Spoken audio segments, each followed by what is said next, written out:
En cette période de transmission communautaire, il est quand même surprenant de voir autant de gens déambuler sur la piste cyclable à Granby. Chacun est de son côté.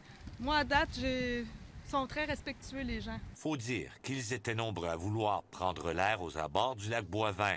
On profite des sites de villégiature qui sont agréables, mais les gens sont super prudents ici. Oui. C'est pourquoi des policiers à bicyclette s'assuraient que les mesures de distanciation étaient respectées. On s'est fait inverser par la police.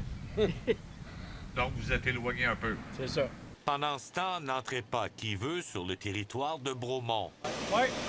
Pendant leur barrage d'une douzaine d'heures, les policiers ont demandé à plusieurs dizaines de véhicules de rebrousser chemin, comme ce couple de Granby venu faire son épicerie. Peut-être que vous prenez un virus de là, vous l'amenez ici, vous allez prendre un virus ici, vous allez le ramener là-bas. Bon, peut-être. Samedi dernier, plus d'une centaine de randonneurs avaient envahi les sentiers du parc naturel de Sutton, pourtant fermés. C'est là qu'il y a le flot d'automobiles. Il y en a plus. On voit des fois des vignettes là, de Montréal. Là.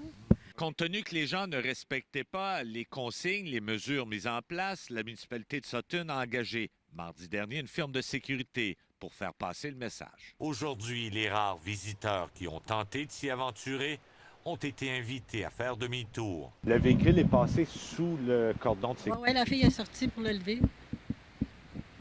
Puis ça a été vraiment un addon que le policier est arrivé juste à temps.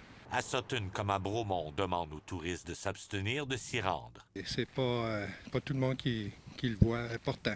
Après la région de Sherbrooke, celle de la Haute-Yamaska et Brome-Missisquoi affiche le plus grand nombre de cas de la COVID-19 en Estrie. Les municipalités sont de moins en moins tolérantes envers ceux qui défient les consignes. Jean-François Desbiens, TVA Nouvelles, à Bromont.